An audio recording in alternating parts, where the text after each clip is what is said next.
Hello beautiful people, and welcome back to Creating with Mimi. I was in the kitchen today and I'm thinking about all of the things that I want to do for my new kitchen makeover, and I decided to make a list of the things that I no longer want in the kitchen or I'm not going to use, and I thought, hey, I could share that list with you guys. So stay tuned. We're going to talk about things that you should probably not be doing in your kitchen any longer if you want to stay up with the times.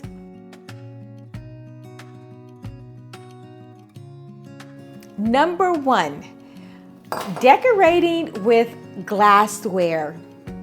You guys know how we used to have, I don't even know if I could find an image for you guys, but we used to have those glass topiary jars, and we would put the fruit inside of it, and it was decorative in a sense of it was displaying color. So there would be oranges, lemons, and it was mixed inside of a vinegar water. But so therefore, no longer decorating with glass, having your glassware out with open shelving. Sometimes that can be nice. Or having your white plates out with open shelving. That is considered a decorative thing that we're currently still doing. But just a lot of glassware, having it out instead of putting your glasses away and closing up the door to the cabinet is kind of a no-no for me. So I will no longer be decorating with glassware. And so while I'm doing this video, I will be drinking my tea because I need to relax. I will leave a link for this tea because it is so good. It's called Steep, but I will leave a link if I can find it so that you guys, if you are a tea lover, you may want some of this tea. I will leave a link. I've got a list of things, guys, so this is my list.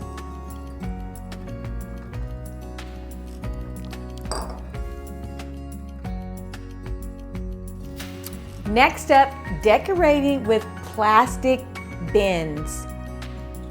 Okay, well, I shouldn't say plastic, but unattractive bins, because I have plastic bins or acrylic bins. I even use them in the refrigerator. They're white, they're from IKEA.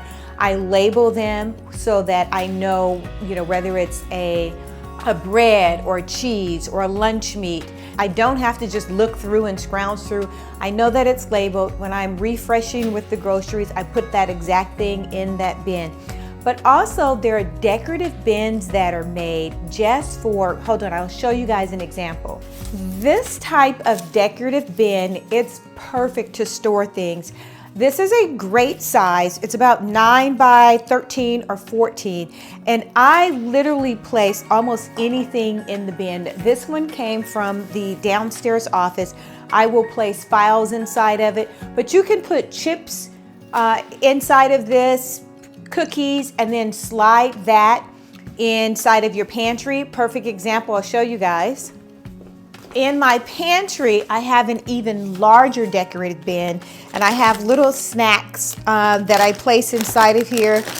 I love a good barbecue potato chip, as you can see. Now, fun fact, this is supposed to keep me from eating an entire bag of chips by buying them already individually packaged. I'll let you guys know if that's working. I just started this, so we're gonna see if I can stop eating and store it away. Another example of what I have in bins, these are like grocery store bags, and I keep these. I do not throw them away, and mainly because when people come to our house to eat, they're always taking plates with them.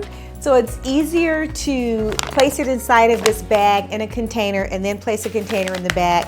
And so I store these inside of a bin because I don't want them to be messy, and I will stack them up inside of this bin. So yes, let's decorate and keep our kitchen organized and stress-free.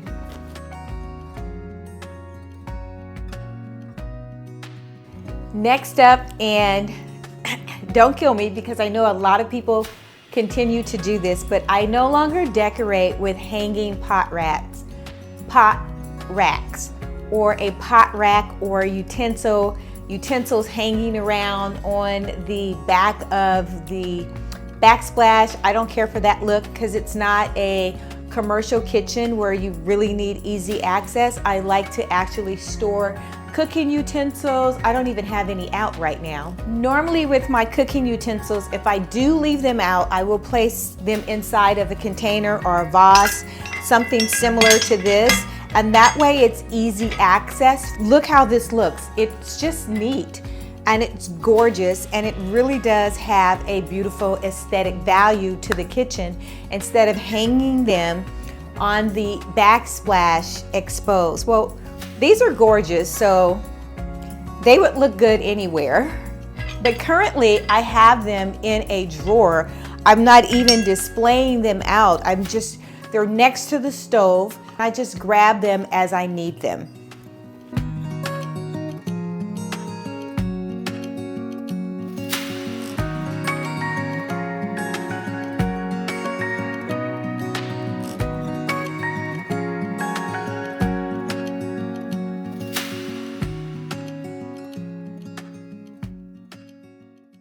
Now let's get back to that hanging pot rack, okay?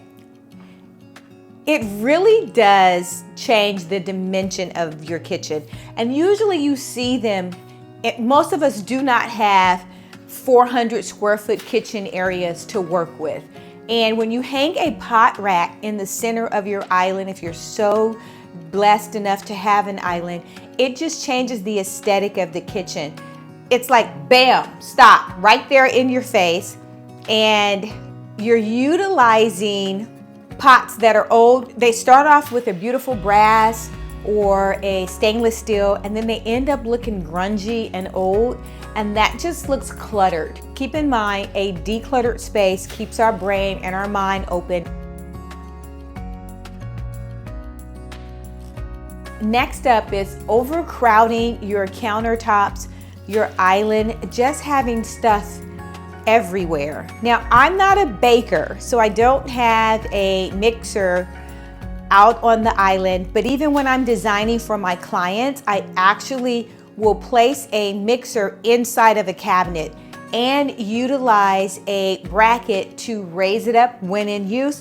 When it's not in use, it's stored away so that we keep our countertops clean. Right now, I would say on a scale from 1 to 10, I'm probably a 6, maybe a 6.5 with too many things on my countertops. But I do love to see beautiful things like when we decorate for Easter or Christmas, my countertops are usually full. But I'm just talking about everyday use.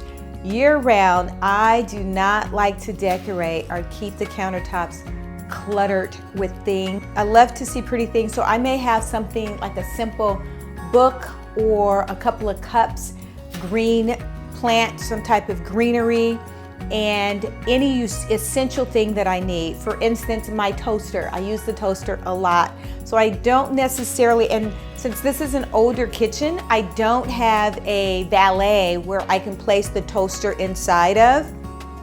So the toaster's out, but what I did do is I purchased a toaster cover, which is gorgeous. I'll show you guys my toaster cover, and I'll link it below because it's perfect and it's double-sided. So I placed the cover over the toaster, and now I can look at something other than a toaster every single day, and it just gives me pleasure and joy.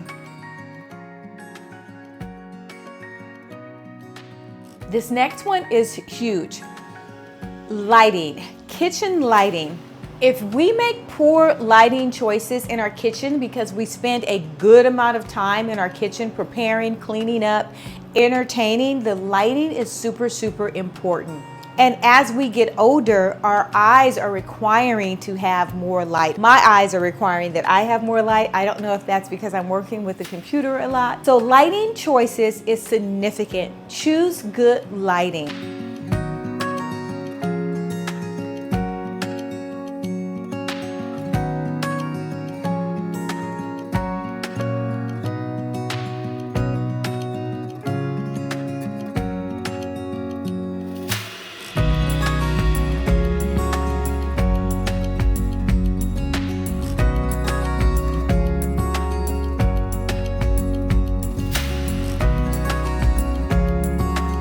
forgetting about scale in the kitchen. That is super important.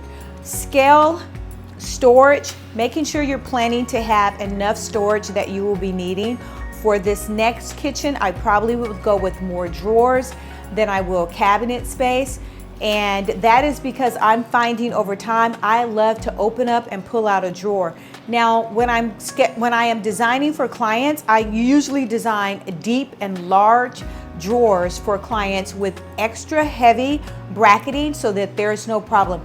I literally will place pots and pans in a drawer.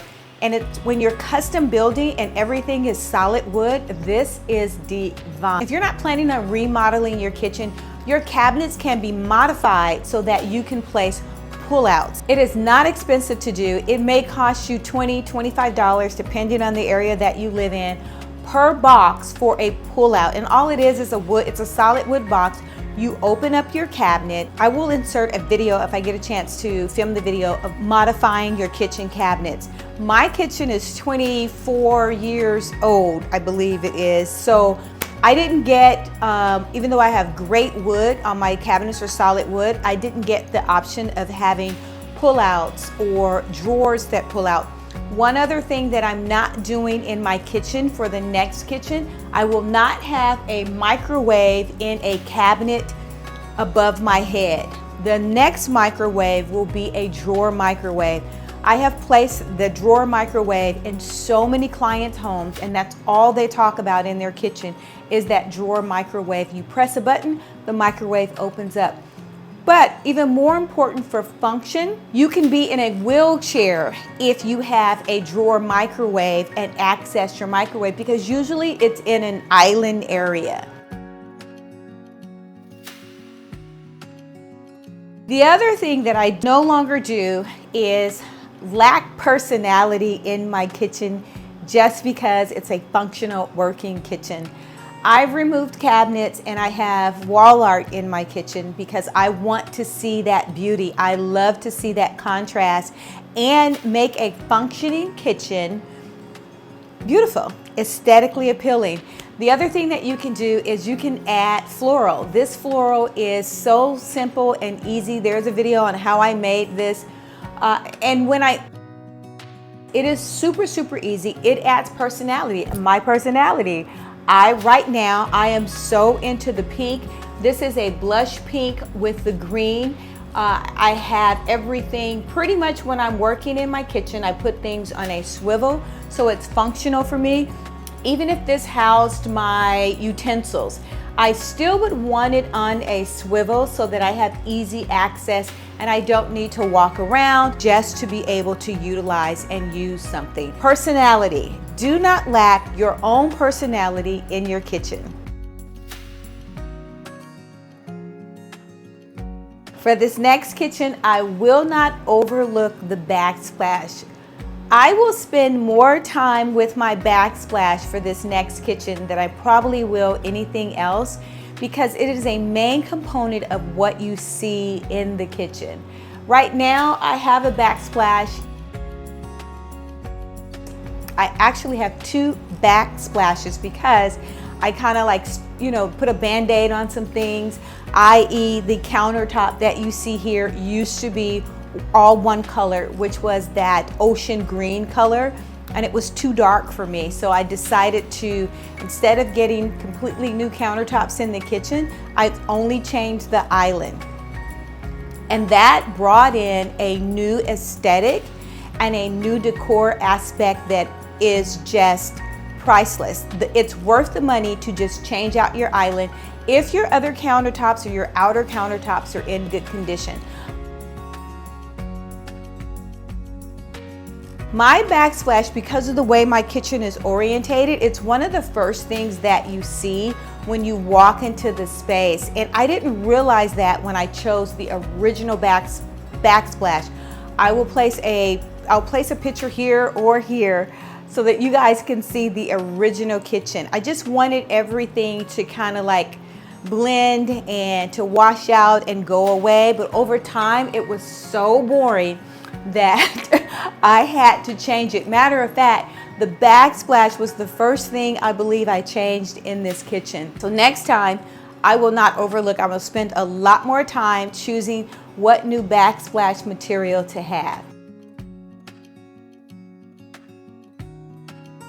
Last but not least, and since we were talking about backsplashes, I think the key element to things that I will no longer do in my kitchen is choosing trendy over timeless. Trendy things are so cute, and it's really hard to resist against something that's trendy, but you really need to opt for timeless because trendy gets outdated real quick. And in the kitchen, you're spending tons of money, a lot of money to update your kitchen space. So please do not choose trendy, choose timeless. And if you need help deciding what is timeless and what is trending or the difference between the two, go ahead and hit the link in the description box. I would love to help you decide what is timeless and what is trendy. If you made it this far, congratulations. If you made it to the end of the video, congratulations. But thank you so much. I would appreciate it if you hit that like button or subscribe. Until next time, make every single day a great day.